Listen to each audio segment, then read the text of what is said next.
देखो, so today we are going to discuss about the parliament. पहला topic है political science का parliament, जहाँ पे हम लोग आज इसी क्वेश्चन को पढ़ेंगे कि discuss the power and function of parliament. हमारे देश में जो संसद है, तो संसद का काम क्या होता है और संसद किस तरीके से काम करता है, और सबसे पहले कि संसद बनता कैसे है, इसको जो है हम लोग आज थोड़ा अच्छे से बारीकी से हम लोग पढ़ेंगे। तो सबसे पहले आता है कि पार्लियामेंट। ये जो पार्लियामेंट है, जिसको हिंदी में कहते हैं हम लोग संसद, क्या कहते हैं? संसद। सो पार्लियामेंट का हम लोग यहाँ पे पढ़ेंगे कि पार्लियामेंट होता क्या है, एंड देन उसके बाद हम लोग पढ़ेंगे कि पार्लियामेंट बनता कैसे है ना, और आज का क्या स्थिति है, मतलब प्रेजेंट मेंबर कितने हैं, है ना। सो पार्लियामेंट को अगर हम लोग बात किया जाए तो parliament is basically the law making body of the government. Parliament is basically the law making body at the union level, at the central level, यानी कि देश का जो है एकमात्र ऐसा बॉडी है जो पूरे देश के लिए कानून बनाता है। पार्लियामेंट को अगर हम लोग ठीक ठाक तरीके से कहा जाए तो इसको हम लोग कहा जाता है parliament is a union legislative body. क्या कहा जाता है? Union legislative body.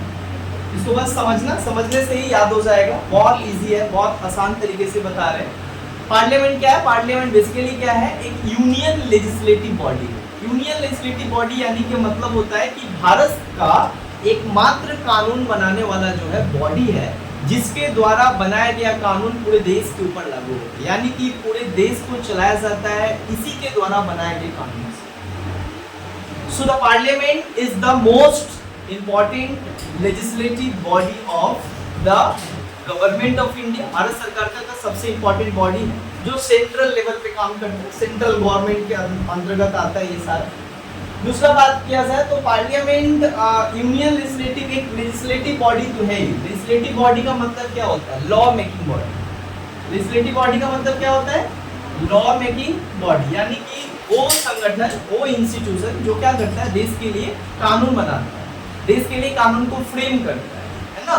तो सबसे हमारे देश में पार्लियामेंट का काम होता है कानून को फ्रेम करना। जिस तरीके से दुनिया के और भी बहुत सारे ऐसे देश हैं, और हर एक देश में क्या होता है? हर एक देश आज कानून के द्वारा चलाया जाता है। देखो, हमारे देश में क्या है कि our country, the India is run by the rule of law, not the rule of man and rule of person. Bharat जो है, भारत जो मुल्क है, वो कानून के आधार पे चलाया जाता है, कानून का शासन होता है। In India the rule of law is supreme rather than the rule of one person. हमारे देश में किसी एक व्यक्ति का शासन नहीं होता। हमारे देश में एक व्यक्ति देश को नहीं चलाता है, या वही नहीं चलाता। हमारे देश में कानून देश को चलाता है ना। So the law is the supreme law of land and law is made by the parliament. That's why the parliament institution is the most powerful institution in the India. Bharat में सबसे इंपॉर्टेंट होता है पार्लियामेंट। हमारे देश में parliament की अगर power का बात किया जाए तो पार्लियामेंट का बस इस बात से समझ लो, एक बड़ा ही फेमस एक पॉलिटिकल साइंटिस्ट है जिनका नाम है de Lolme. According to de Lolme, Bharat के पार्लियामेंट को डिस्क्राइब करते हुए वो बता रहे हैं, और वो कह रहे हैं कि भारत का पार्लियामेंट का क्या पावर है, क्या कर सकता है पार्लियामेंट। वो बोलते हैं कि Indian parliament can do everything. Bharat का जो संसद है वो सब कुछ कर सकता है, except a man, women and a woman can not change into man. इसका मतलब होता है एक औरत को मर्द और मर्द को औरत नहीं बना सकता है, उसके अलावा ये सब कुछ कर सकता है। That's the definition. You can understand that what he try to say. वो क्या कहना चाहते हो? यही कहना चाहते थे कि भारत में सबसे पावरफुल अगर कोई इंस्टीट्यूशन है जिसके नीचे ही सब कुछ होता है, प्राइम मिनिस्टर हो, चीफ मिनिस्टर हो, है ना, बड़े बड़े कैबिनेट मिनिस्टर हो, देश का राष्ट्रपति हो, सब के सब जो है पार्लियामेंट के नीचे काम करते हैं, और पार्लियामेंट जैसा कहता है उसी तरीकों को क्या करते हैं? फॉलो करते हैं। यानी कि हमारे देश में पार्लियामेंट जो है सबसे सर्वोच्च लेजिस्लेटिव बॉडी है जो कानून बनाता है, और उसी कानून के द्वारा देश भर में और देश को जो है बेसिकली क्या किया जाता है? चलाया जाता है, और गवर्नेंस पॉसिबल होता है। समझ में आया? तो यहाँ पे पार्लियामेंट जो है लेजिस्लेटिव बॉडी है, लॉ मेकिंग बॉडी। पार्लियामेंट के देखो ये जो पार्लियामेंट हम लोग कह रहे हैं, किसको कह रहे हैं? हमारे देश में जो कानून बनाता है मेन बॉडी को, हमारे देश में इसका नाम है पार्लियामेंट। देखो government has three body, government has three organs. The first organ is called the legislature, और जो लेजिस्लेचर ही होता है वो देश के लिए क्या करता है? कानून बनाता है। तो हमारे देश में जो लेजिस्लेचर है, जिसको हम लोग व्यवस्थापिका कहा जाता है, हमारे देश में उसका नामकरण क्या किया गया है? पार्लियामेंट, मतलब जो कानून बनाता है। उसी तरीके से दुनिया में बहुत सारे ऐसे देश हैं जहाँ पे कानून के द्वारा देश चलाया जाता है। लाइक अगर हम अपना देखा जाए बगल का चाइना, तो चाइना में भी क्या है? वन पार्टी सिस्टम है, लेकिन उसके बावजूद भी वहाँ पे क्या है? लॉ मेकिंग बॉडी है, जो वहाँ चाइना के लिए कानून बनाता है। हमारे देश के लिए कानून पार्लियामेंट बनाता है, उसी तरीके से चाइना के देश के लिए भी जो है चलाने के लिए वहाँ पे कानून बनाया जाता है। कौन कानून बनाता है? वहाँ पे भी लेजिस्लेचर है, बट वहाँ का लेजिस्लेचर वो अपने अकॉर्डिंग उसका नाम रखता है। The name of every legislature in the world can be different from different, मतलब can be different from each other, एक दूसरे से अलग हो सकता है नाम, but the work of every legislature is same, but the role and function of every legislature in the world is same, but the name of every legislature is different. नाम change हो ही सकता है ना, हमारे देश में कुछ और नाम है, उसके देश में कुछ और नाम है, बट काम एक है ना, काम एक है। जैसे कि चाइना में इसको कहा जाता है NPC, National People's Congress. National People's Congress is the legislative body of the China who makes the law for the China, जो चाइना के लिए क्या करता है? कानून बनाता है। उसी तरीके से हमारे देश में पार्लियामेंट हम लोग कहते हैं, वो लोग अपने देश में क्या कहता है? एनपीसी, बट काम है। अगर अमेरिका का वहीं पर हम अगर बात किया जाए, तो अमेरिका भी तो कानून के द्वारा चलाया जाता है ना। तो अमेरिका का भी तो कोई लॉ बॉडी होगा जो पूरे अमेरिका के लिए कानून बनाता होगा, तो उसको कहा जाता है कांग्रेस। अमेरिका का जो लॉ मेकिंग बॉडी है उसको क्या कहा जाता है? उसका नाम क्या है? कांग्रेस। उसी तरीके से अगर बात किया जाए अमेरिका के बाद, तो यूके, ब्रिटेन का बात किया जाए, तो यूके में भी जो बॉडी कानून बनाता है उसका नाम क्या है? पार्लियामेंट। उसका नाम क्या है? पार्लियामेंट। और हम लोग कहाँ से लेजिस्लेचर, जो हमारा जो पैटर्न है, हम जो लेजिस्लेचर अपनाते हैं वो कहाँ से हम लोग अपनाए? लिए हैं यूके से, इसीलिए हमारा भी नाम क्या है? पार्लियामेंट। ब्रिटेन को कहा जाता है is the mother of parliament. सबसे पहले दुनिया में कहीं पे पार्लियामेंट्री सिस्टम को लाया तो देश है ब्रिटेन, और उसी से हम भी प्रभावित हुए और हम भी उसी के देश के पैटर्न को एडॉप्ट करते हैं और अपने देश को चला रहे हैं। उसी के नाम को हम लोग चला रहे हैं, पार्लियामेंट, है ना। हमारे यूके का जो लेजिस्लेचर है उसका नाम क्या है? पार्लियामेंट। उसी तरीके से अगर रूस का देखो, अगर रसिया को तुम देखो कि रसिया का पार्लियामेंट का नाम क्या है, तो रसिया के पार्लियामेंट का नाम है ड्यूमा।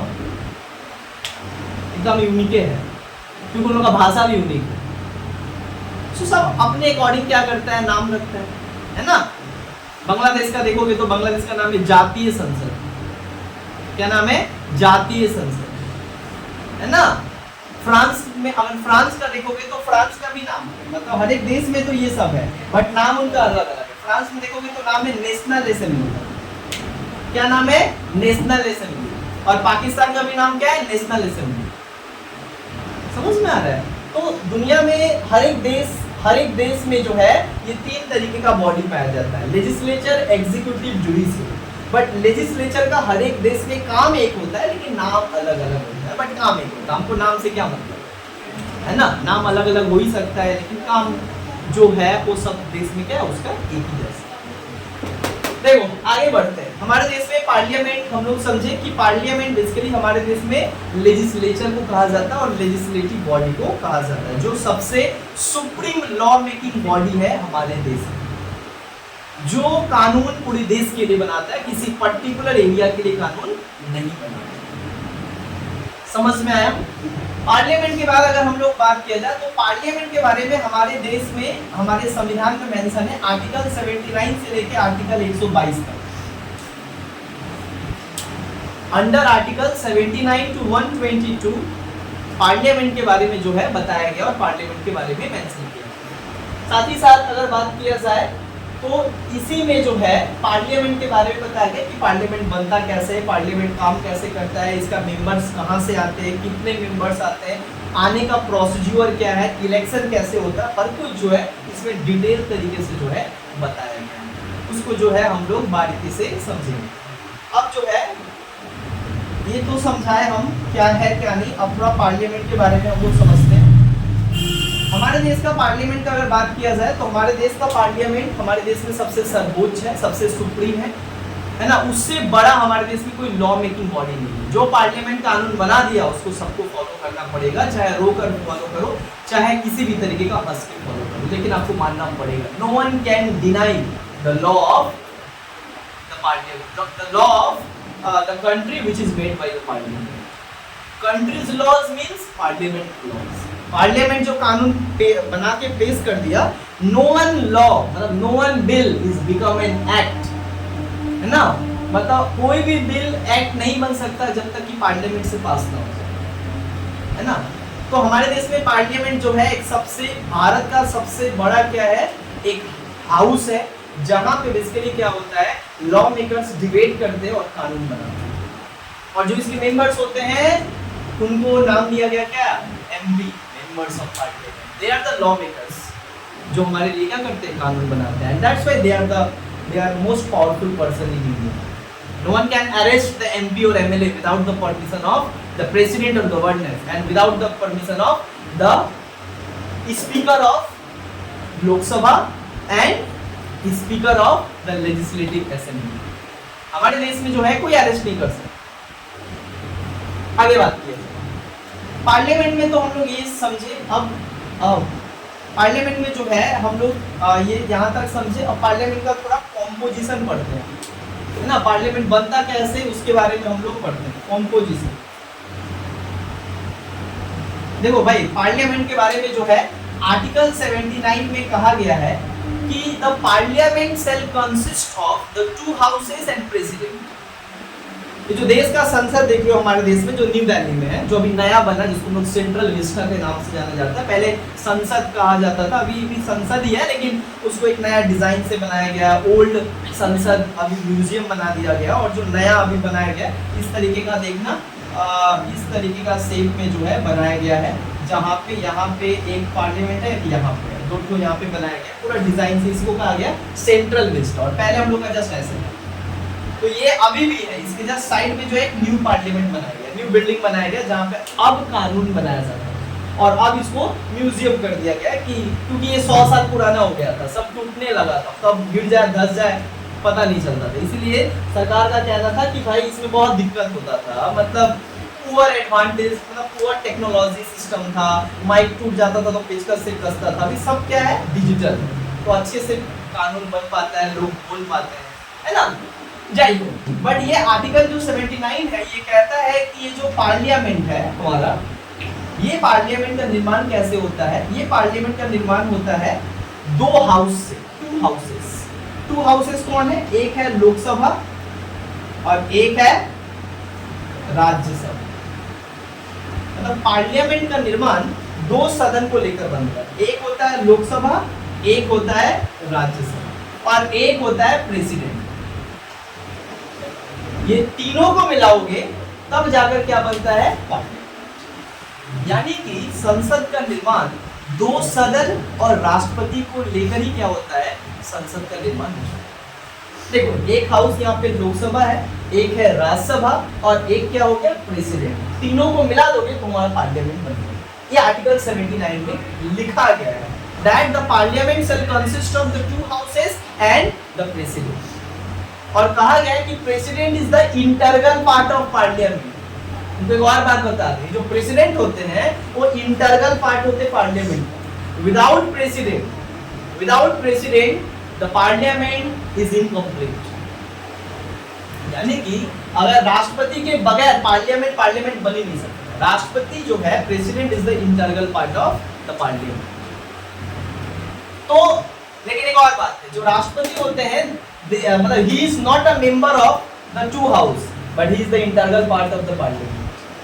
मतलब इस सदन में वो कभी सदन के सदस्य नहीं है, बट उसके बावजूद भी जो है सदन का सबसे बड़े एक इम्पॉर्टेंट इंटरनल पार्ट है, उनको ही लेकर जो है पार्लियामेंट पूरा होता है।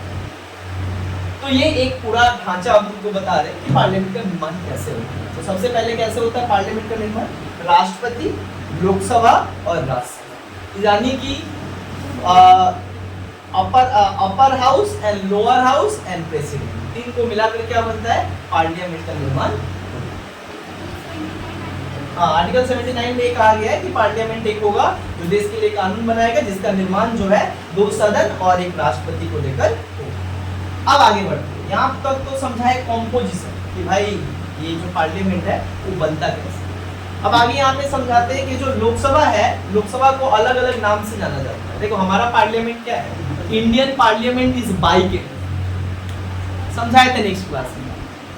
इंडियन पार्लियामेंट इज बाइकेमरल, मतलब भारत का जो संसद है, जो संसद तुम देख रहे हो, ये बाइकेमरल है। बाइकेमरल यानी कि देखोगे किसी का घर होता है 1 तल्ला का, किसी का घर होता है 2 तल्ला का, उतना छोड़ो। किसी का घर क्या होता है? 1 BH का होता है, किसी का 2 BH का होता है। जिसका 1 BH का होता है उसमें एक ही रूम होता है, और जिसका 2 BH का होता है उसमें क्या होता है? 2 रूम होता है। तो 2 रूम का मतलब क्या? देखो ये बाईसाइकिल, 2 तो उसका जो है पहिया होता है, बाईसाइकिल कहते हैं, उसी से आया है कॉन्सेप्ट बाइकेमरल।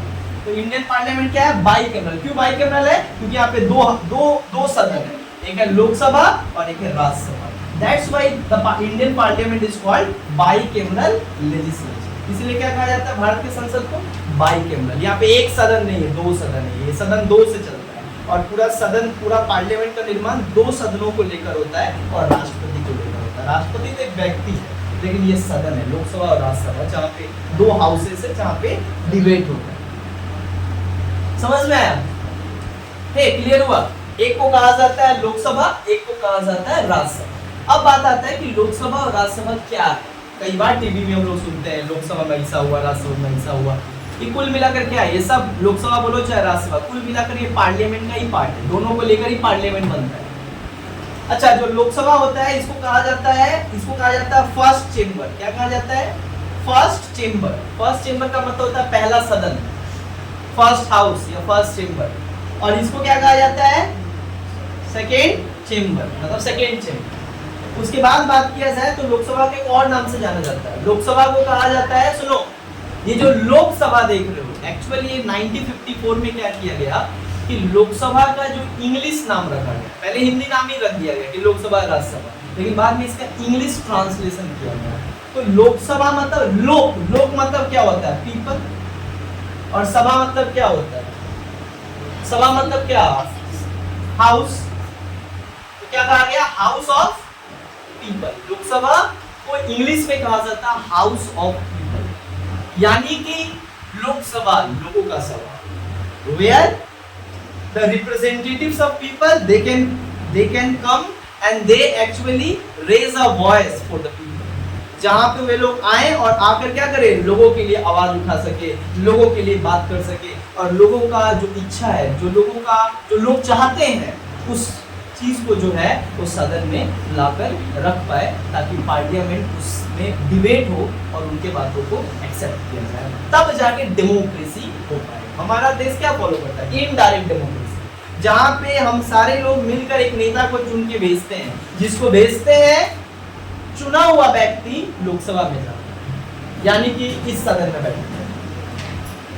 लोकसभा यानी कि क्या?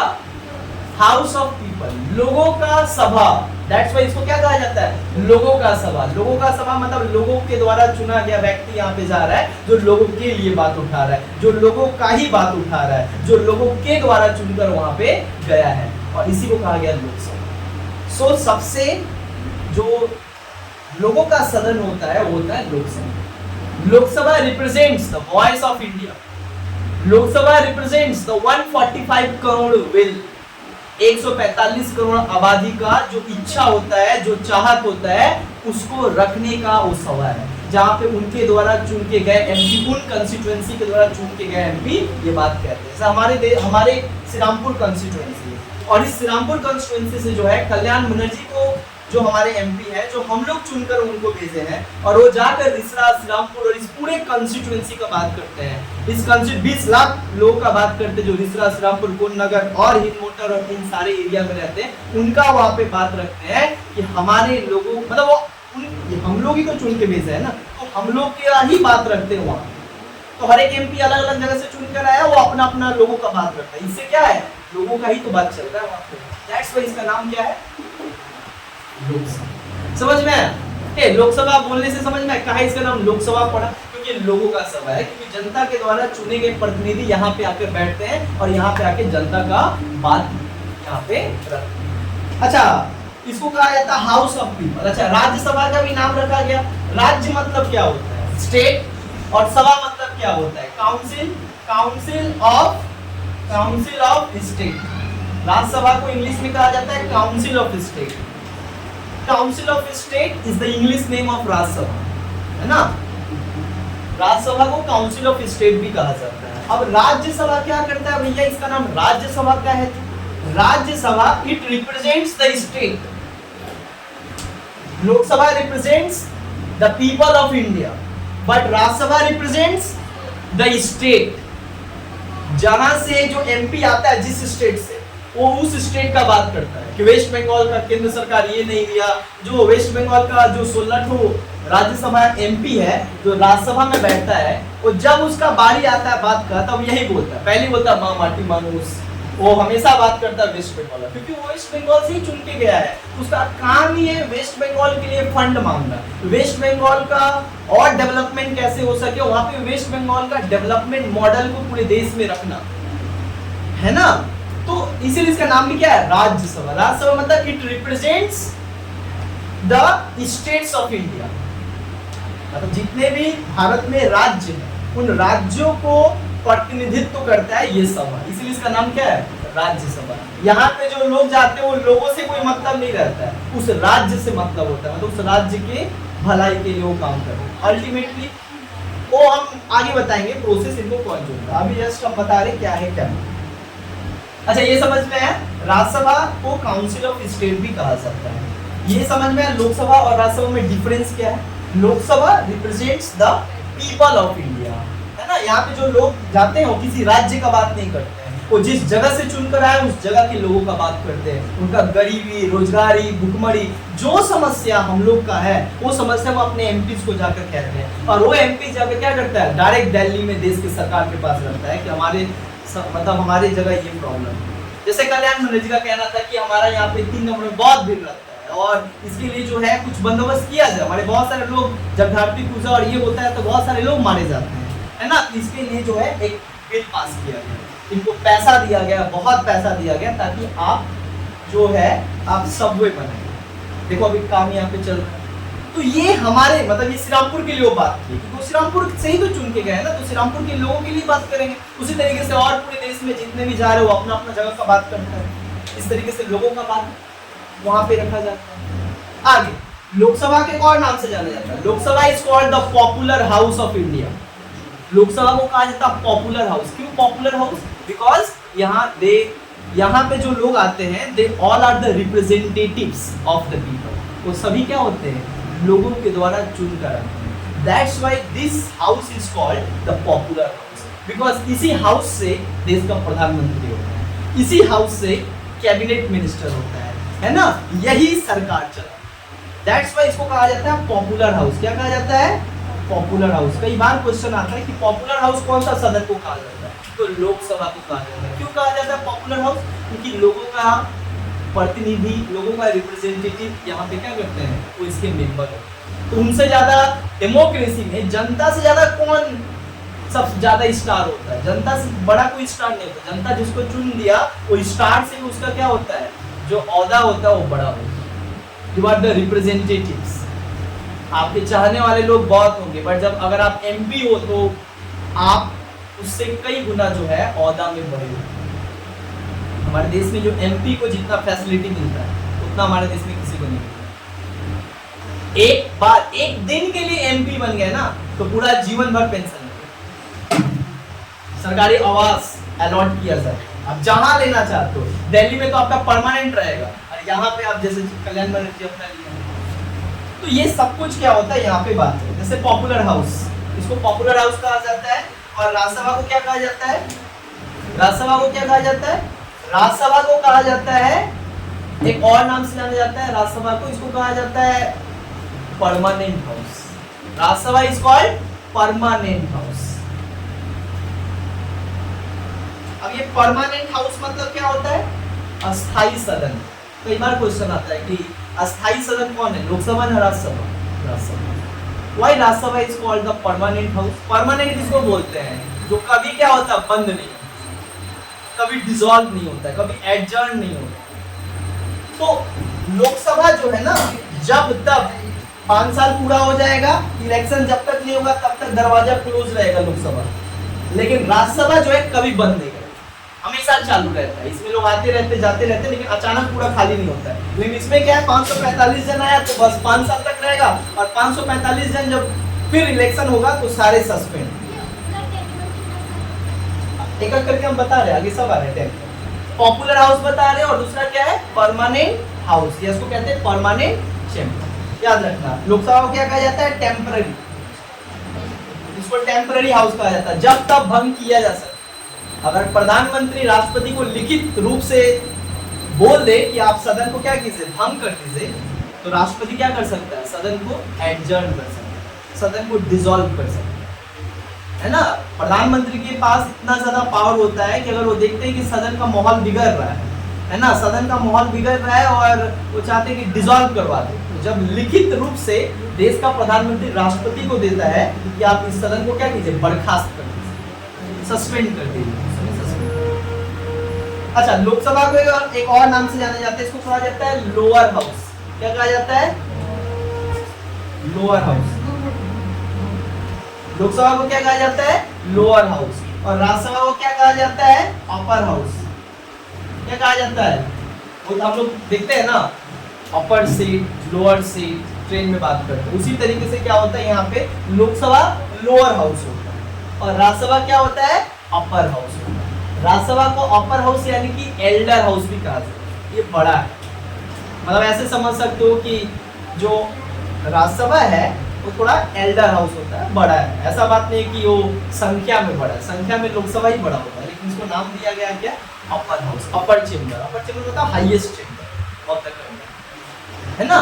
लेकिन रियल पावर किसके पास होता है, दोनों के पास पावर होता है, लेकिन ज्यादातर जो है वो लोकसभा ही सब कुछ तय करता है।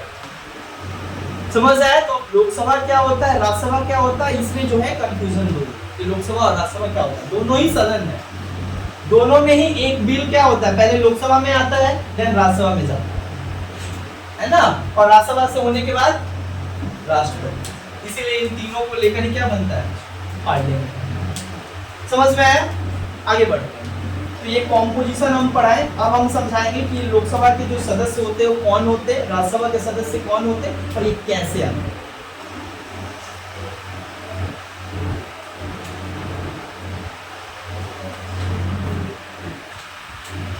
अगर ये अच्छे से पढ़ लिए तो रियल चीज तुमको समझ में आएगा, देश में किस तरीके से क्या होता है तुमको समझ में आ जाएगा। अब देखो, हम बता रहे हैं कि ये जो पहले यहाँ पे बता रहे हैं लोकसभा और राज्यसभा, ये जो राज्यसभा है और ये जो लोकसभा है, इसमें जो लोग आते हैं, लोग कैसे आते हैं और इसमें कौन आते हैं, सबसे पहले कौन आते हैं। देखो, लोकसभा राज्यसभा दोनों को ही पार्लियामेंट कहा जाता है, लेकिन ये दो हाउस है और दोनों हाउस में जो है अलग अलग तरीके से जो है लोग चुनकर आते हैं, दोनों का सेम मेथड नहीं है। ऐसा नहीं है कि लोकसभा और राज्यसभा में जो लोग आते हैं वो सेम मेथड से चुनकर आते हैं, नहीं, अलग अलग मेथड से चुन के आते हैं।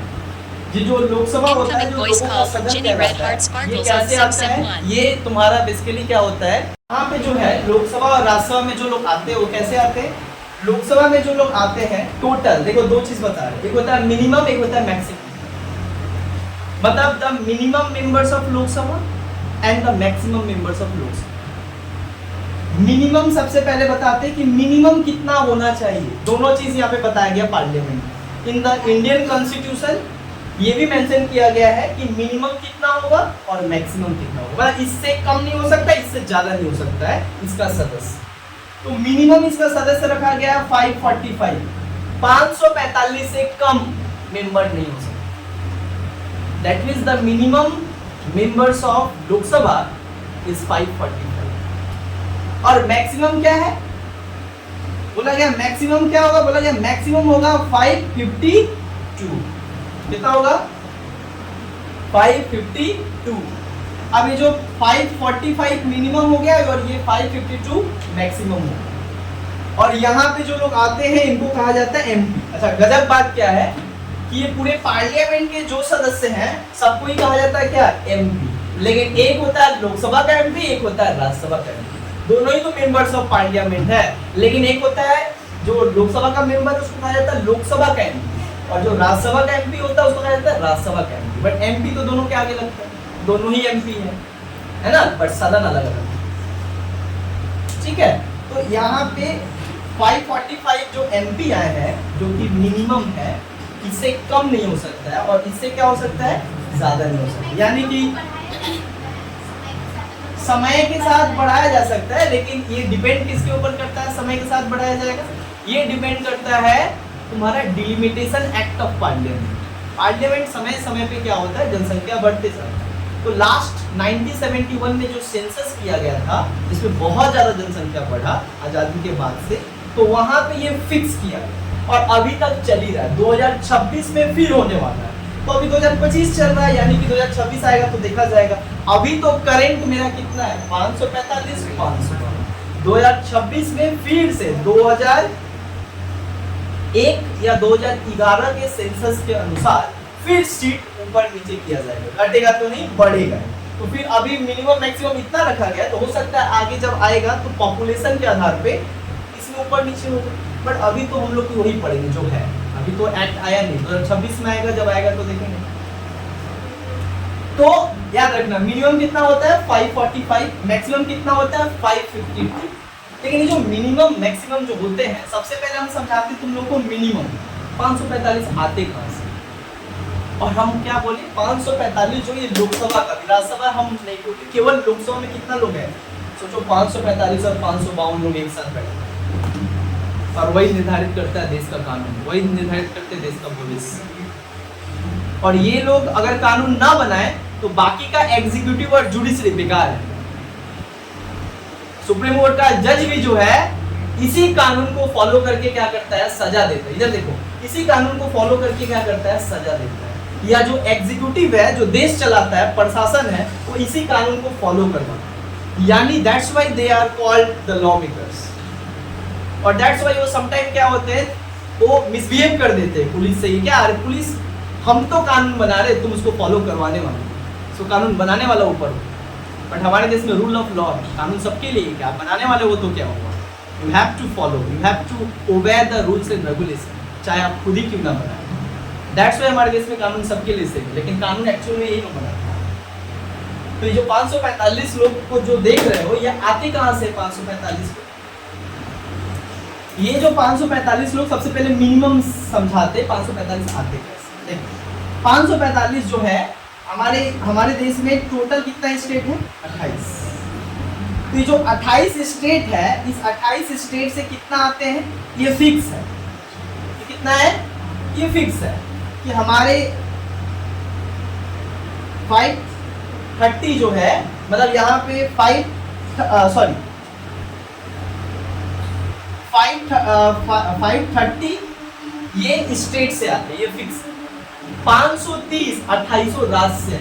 अब ये 2800 राज्य से 530 कैसे आ रहे हैं, देखो जैसे एक एग्जांपल लेते हैं स्टेट का, लाइक वेस्ट बंगाल। यहाँ पे लोकसभा बोल रहे हैं ना, यानी कि पार्लियामेंट्री कॉन्स्टिट्यूएंसी। लोकसभा का सीट देखो, हर एक राज्य में 2 तरीके का सीट होता है, एक लोकसभा का सीट, एक राज्यसभा का seat. It depends on the population of that state. वहाँ का पॉपुलेशन जितना होगा उसके अनुसार वहाँ का सीट भी क्या होगा, अलॉट किया जाएगा। जैसे कि वेस्ट बंगाल में अभी अलॉट किया गया लोकसभा का सीट कितना, 42। यानी कि 42 एमपी कहाँ से जाएंगे, वेस्ट बंगाल से। 2024 में जो चुनाव हुआ था इसी सीट पे हुआ। 2024 में जो चुनाव हुआ था वो किसके ऊपर हुआ था, इसी सीट पे। ये पूरा तो चुनाव हुआ था 545 पे, लेकिन हम वेस्ट बंगाल का एग्जांपल है तो 42 वेस्ट बंगाल में, जिसमें टीएमसी का ही ज्यादा है। अब इसी तरीके से अगर देखा जाए तो 2800 स्टेट को अगर तुम जोड़ोगे कि 2800 स्टेट में कितना है, तो टोटल जोड़ोगे तो कितना आएगा, 500। हम एक एग्जांपल दिए कि वेस्ट बंगाल का कितना है 42। उसी तरीके से अगर बिहार का बात कर लिया जाए तो 40, जो अभी 2024 में इलेक्शन में। एक ही टाइम पे पूरे पूरे भारत में होता है इलेक्शंस का 40। उसी तरीके से उत्तर प्रदेश का बात किया जाए तो 80। उसी तरीके से अगर तुम्हारा उत्तर प्रदेश के बाद महाराष्ट्र का बात किया जाए तो 48। ऐसे ऐसे करके टोटल कितना आ जाएगा 530। मतलब 28 स्टेट को अगर जोड़ दो तो कितना आएगा 530। तो ये समझ में आया कि 530 कहां से आ रहे हैं, all the states of India. मतलब भारत के 28 राज्य से कितने लोग चुन के आ रहे हैं एमपी 530। अब जो है, अब खाली हमारे देश में स्टेट ही थोड़ी है भाई, यूनियन टेरिटरी भी है। यूनियन टेरिटरी 8 को यूनियन टेरिटरी है, और 8 यूनियन टेरिटरी में देखो है 8 यूनियन टेरिटरी में टोटल 3 यूनियन टेरिटरी से क्या होता है, टोटल 3 यूनियन टेरिटरी से ही जो है बेसिकली लोकसभा का क्या होता है, मेंबर जाते हैं। टोटल कितना सीट रिजर्व होता है 20, सॉरी यहाँ पे हम 3 बता रहे हैं, जबकि 8 से कितना जाता है 20। 8 से कितना जाता है 20 सीट रिजर्व है यूनियन टेरिटरी के लिए। लेकिन अभी ये 20 सीट रखा गया है कि 20 सीट है यहाँ से जाएंगे, लेकिन अभी 2024 का जो इलेक्शन हुआ उसमें कितना लोग जस्ट चुन कर गए हैं 13। तो देखो 530 प्लस 30 कितना हो गया 543 हुआ है ना। हम कितना बोले मैक्स मिनिमम 545।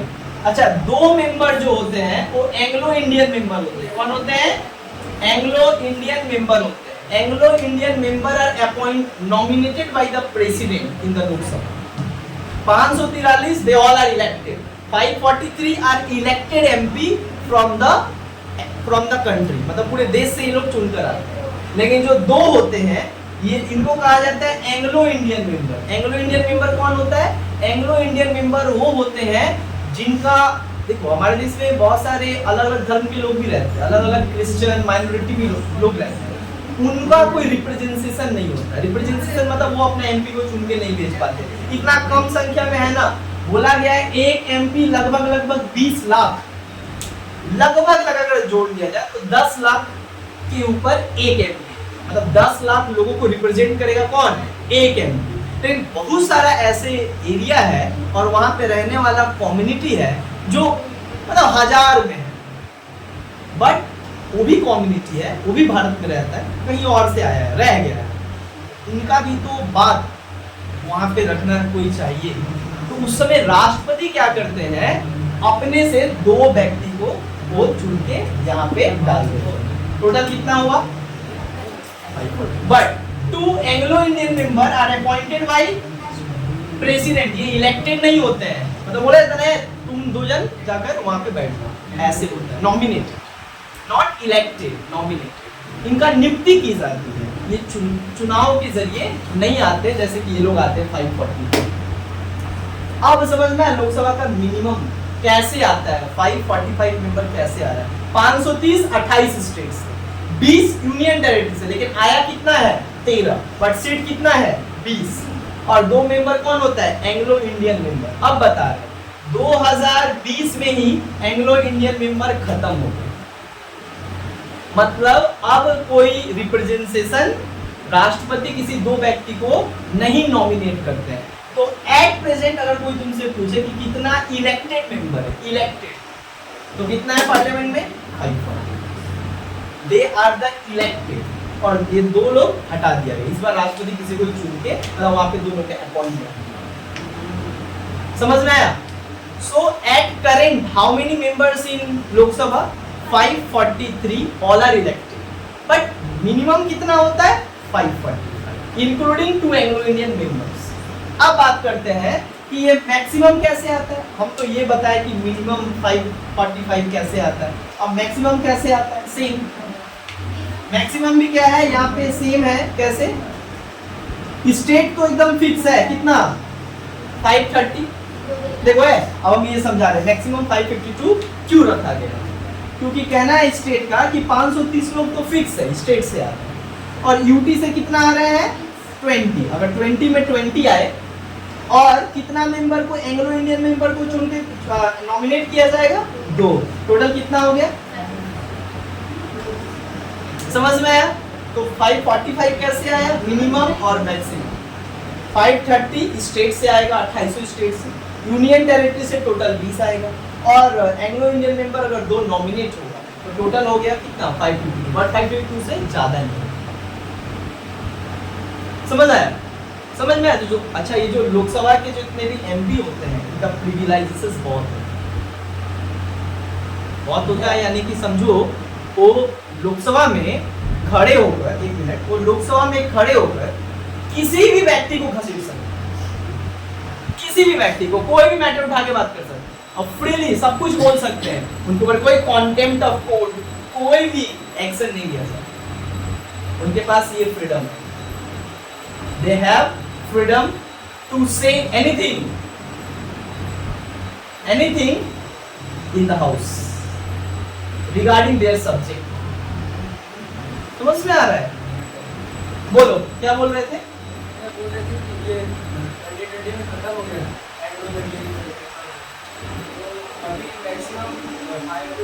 मैक्सिमम मिनिमम आया तो वही लिखना पड़ेगा। मैक्सिमम मतलब 552, मिनिमम मतलब 545। एट करेंट कितना है? 543। क्वेश्चन 3 तरीके से आएगा, मिनिमम, और ऐसे भी एमसीक्यू नहीं है तो आएगा नहीं, बट हम बता रहे हैं, बट इन लोग में आता था क्लास 12 में, क्योंकि उनमें था एमसीक्यू। Maximum 552, minimum 545, current 3।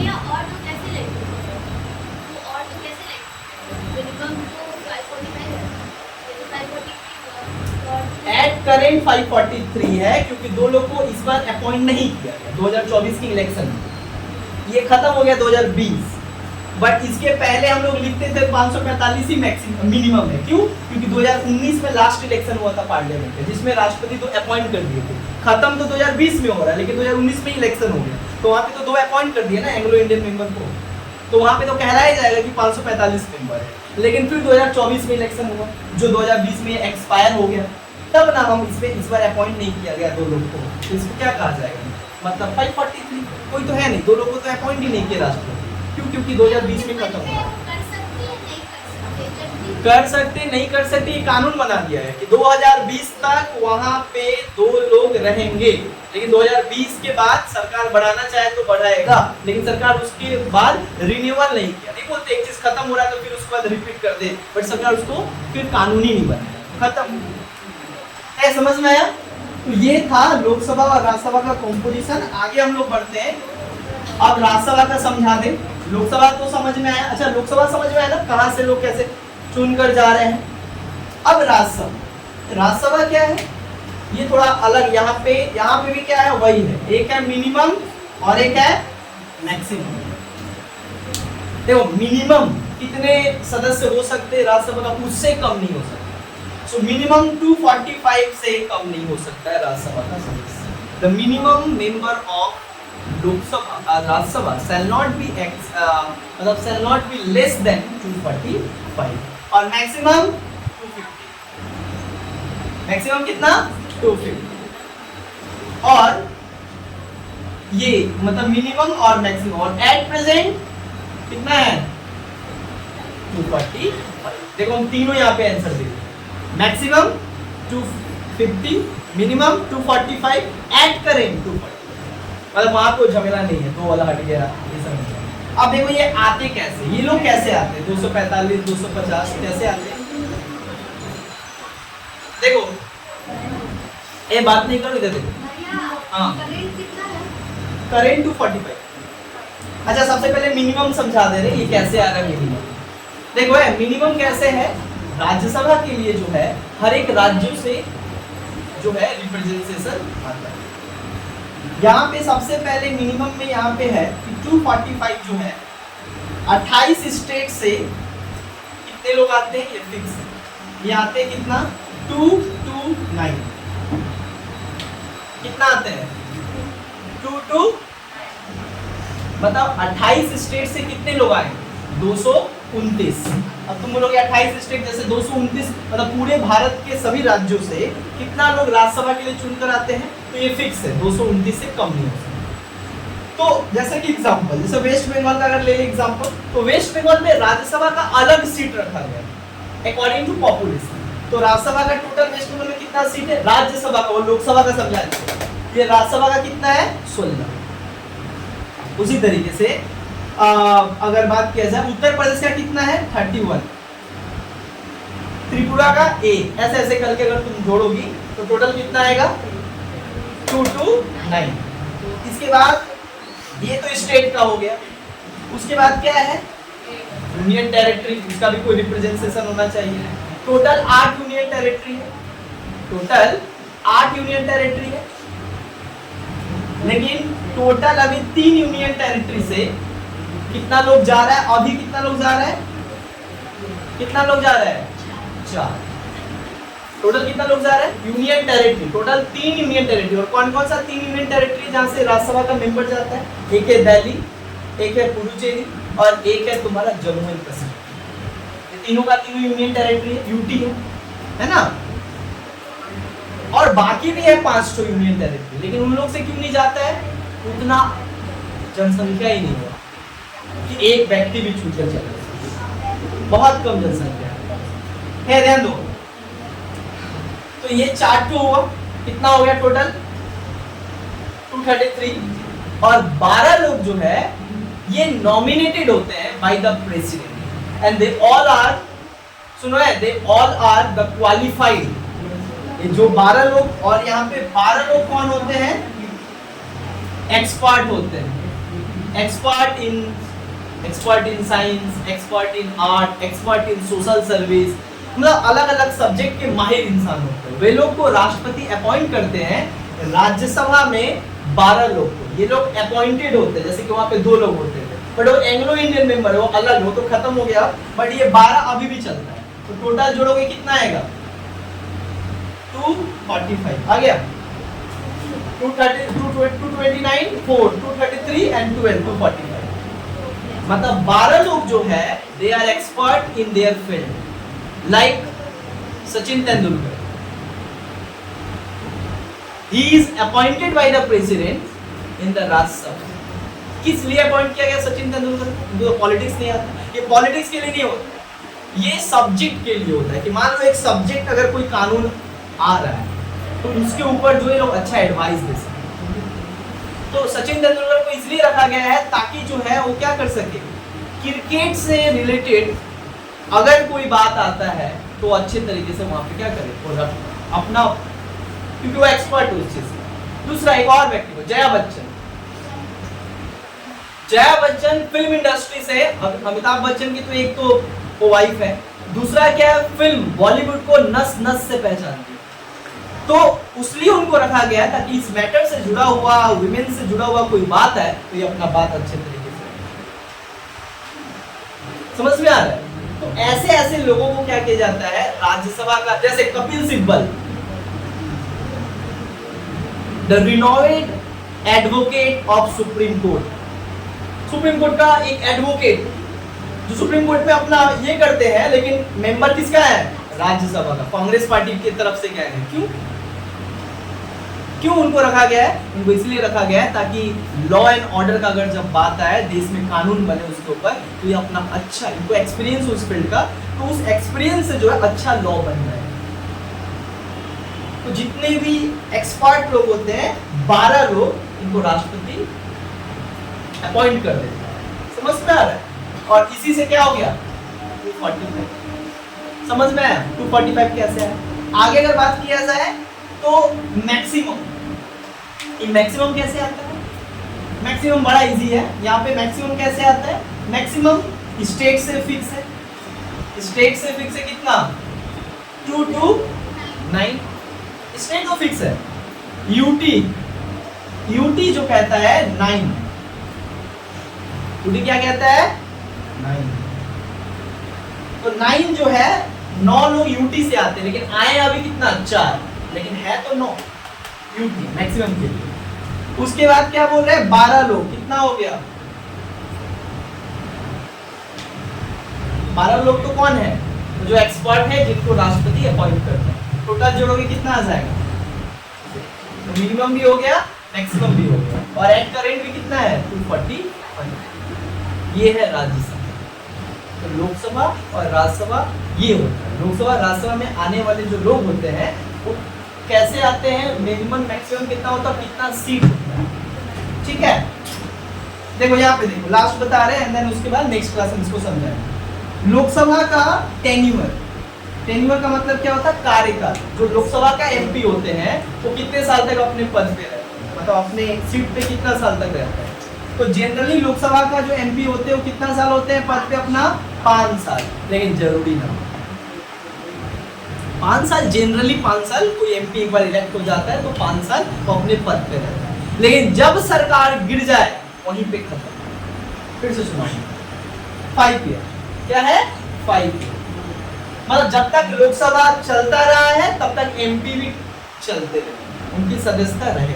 जैसे ही लोकसभा डिसॉल्व एमपी डिसॉल्व, ठीक है। 5 साल, प्रत्येक 5 साल पे 2019 में चुनाव हुआ, 2024 में हुआ, अब 2024 में जो चुन कर आए हैं वो 2029 तक रहेंगे। फिर 29 में चुनाव होगा तो तय होगा कौन जीतेगा कौन हारेगा, जो जीतेगा फिर आएगा, जो हारेगा बाहर। समझ में आ रहा है? तो ये एक टेन्यूअर है लोकसभा का, 5 साल होता है। वहीं पे अगर हम लोग राज्यसभा का बात किया जाए तो राज्यसभा का टेन्यूअर कितना होता है, इनका टेन्यूअर होता है 6 ईयर। कितना होता है, 6 ईयर। अगर यहाँ राज्यसभा का जो एमपी बनता है वो कितना साल तक रहता है, 6 साल, 1 साल ज्यादा। दूसरा बात, ये कोई फिक्स नहीं है, टेम्पररी है। मान लो सरकार के ऊपर कोई नो कॉन्फिडेंस मोशन लाया गया और सरकार गिर गया, तो ये भले आप 2 साल ही क्यों ना भी एमपी रहे हो, 5 साल है लेकिन आपको हटना पड़ेगा। लेकिन राज्यसभा में क्या है, यहाँ पे कोई डिसॉल्व फिजॉल्व नहीं है। नेशनल इमरजेंसी में लोकसभा को डिसॉल्व कर दिया जाता है। जब राष्ट्रीय आपातकाल आता है ना, when president proclaim national emergency according to article 352 and presidential emergency article 356 on a particular state, है ना, तो उस टाइम पे क्या होता है कि लोकसभा भंग हो जाती है, मतलब लोकसभा जो है काम करना बंद कर दे, कोलैप्स हो जाता है, पावर छीन लिया जाता है। बट राज्यसभा उसमें भी कम। That's why Rajya Sabha is called the continuing chamber, and that's why the Rajya Sabha is called the permanent chamber. राज्य सभा का एक और कारण है परमानेंट कहने का, क्योंकि इसके जो मेंबर आएंगे 245 जो है जितने भी हैं, ये डायरेक्ट एक बार वैकेंट नहीं होता है। ये जैसे क्या हो 5 साल बाद सब गायब, फिर से चुनाव होगा, फिर से 545 लोग आएंगे। लेकिन यहाँ पे क्या है, इनका रिटायर कैसे होता है, 1/3 members of Rajya Sabha retired every second year. Rajya Sabha का 1/3 मतलब 33% राज्यसभा का जो मेंबर होता है वो हर एक 2 साल में क्या होता है, रिटायर होता है। तो बोलोगे 6 साल तो है तो फिर 2 साल में क्या रिटायर होता है, वैसा नहीं, 6 साल ही एक व्यक्ति जो बन गया ना वो 6 साल ही रहेगा। लेकिन यहाँ पे क्या होता है, एक टाइम फिक्स है कि 2019 में चुनाव हुआ है तो 5 साल बाद होगा 2024 में, फिर 2024 में हुआ तो 2029 में हुआ है। इसीलिए क्या होता है, डायरेक्ट यहाँ पे चुनाव होता है, सारे लोग आते हैं एक बार में फिर निकल जाते हैं। लेकिन यहाँ पे ऐसा चुनाव नहीं है। यहाँ पे क्या होता है, जब तब होता है। जैसे मान लो वेस्ट बंगाल में नहीं गया तो अभी वेस्ट बंगाल करवा दिया, वो उस टाइम करवा दिया। तो मान लो कोई अगर 2020 में चुनकर गया है तो उसका टेन्योर कब खत्म हुआ, 2026। लेकिन कोई उसके पहले 2019 में गया है तो 2025, है ना, कोई उससे पहले गया है तो देखा जा रहा है तो खाली होते जा रहा है और फिर कोई आ जा रहा है, खाली होते जा रहा है, मतलब डायरेक्ट खाली नहीं हो रहा है। मतलब क्या है, कंटिन्यूइंग चेंबर है, बंद नहीं हो रहा है इसको, कुछ ना कुछ तो आते जा रहे हैं, आते जा रहे हैं, आते जा रहे हैं। इसीलिए इसको कहा जाता है Rajya Sabha is called the continuing chamber. और यहाँ पे टोटल 6 ईयर होता है, एक व्यक्ति अगर आ गया तो 6 साल तक रहेगा। लेकिन रिटायर 2 साल पे 1/3 व्यक्ति उसके रिटायर हो सकता है। फिर 1/3 क्या होता है, फिलअप हो जाता है। मतलब क्या, कभी वो खाली ही नहीं है। ये तो जनरल इलेक्शन में आते हैं, ये तो जनरल इलेक्शन में नहीं आते, इसका इलेक्शन ही अलग है। राज्यसभा जो है, राज्यसभा का इलेक्शन लोकसभा के इलेक्शन से अलग है। टेन्योर समझ में, क्वालिफिकेशन का अगर बात किया जाए तो लोकसभा का अगर एमपी आपको बनना है तो सबसे पहले आपका उम्र होना चाहिए 25 साल। If you want to become the members of Lok Sabha, right, तो आपका एज कितना होना जरूरी है, 25 साल। अगर आप लोकसभा का मेंबर बनना चाहते हो या पार्लियामेंट का मेंबर बनना चाहते हो तो यू हैव टू, और आपको क्या होना चाहिए, must be a citizen of India, you और see must be a citizen of India, आपको भारत का नागरिक होना पड़ेगा।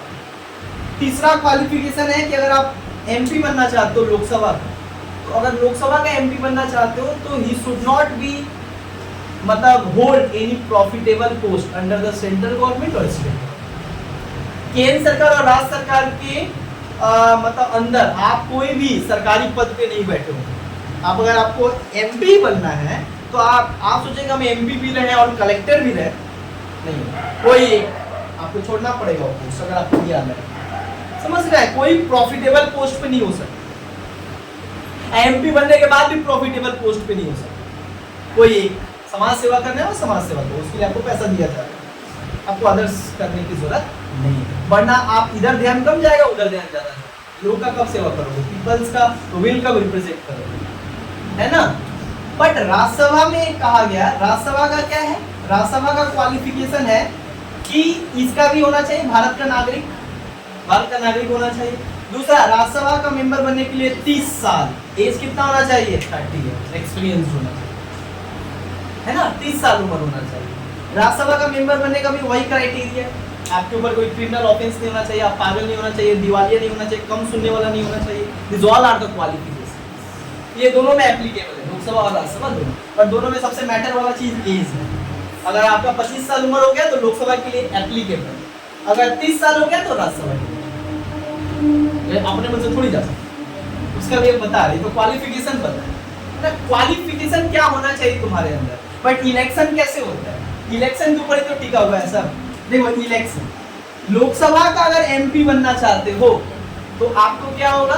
आपको कौन सा इलेक्शन, आपको लोकसभा का अगर इलेक्शन लड़ना चाहते हो तो आपको बाय द पीपल, यानी कि लोगों के द्वारा चुनकर आपको जाना पड़ेगा, और लोगों के द्वारा चुनकर जाना पड़ेगा, यानी कि adult franchise system.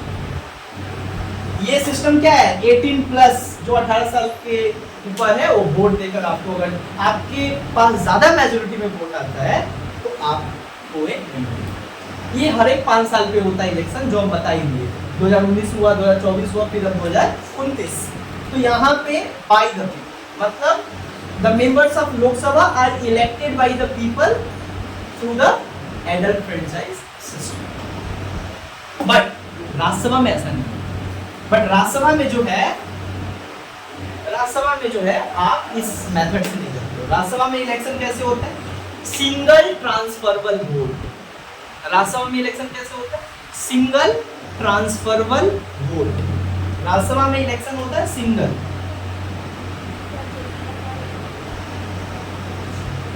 Transferable vote. यहाँ पे एडल्ट फ्रेंचाइज सिस्टम नहीं चलता।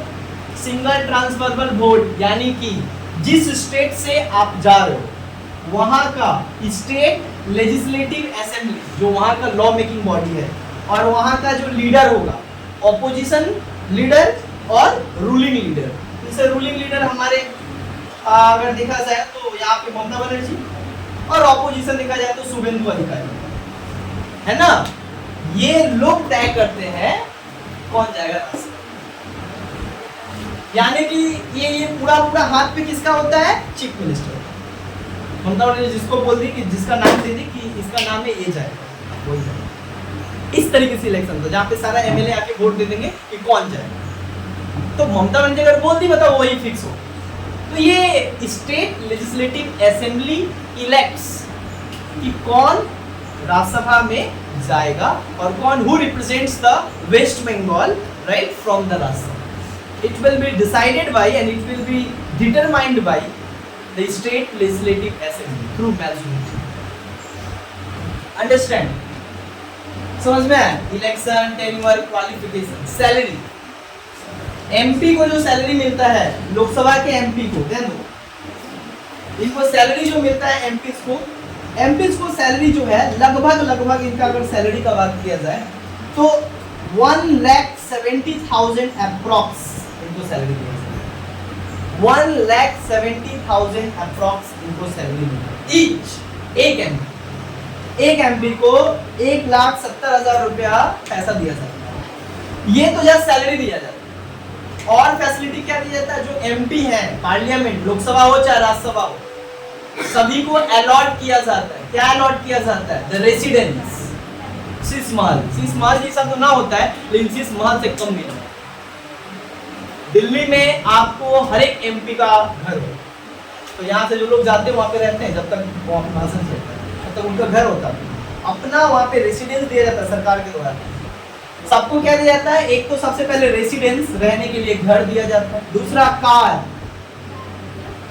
और वो भी गवर्नमेंट व्हीकल दिया जाता है, सब छोटा मोटा व्हीकल नहीं, गवर्नमेंट व्हीकल दिया जाता है।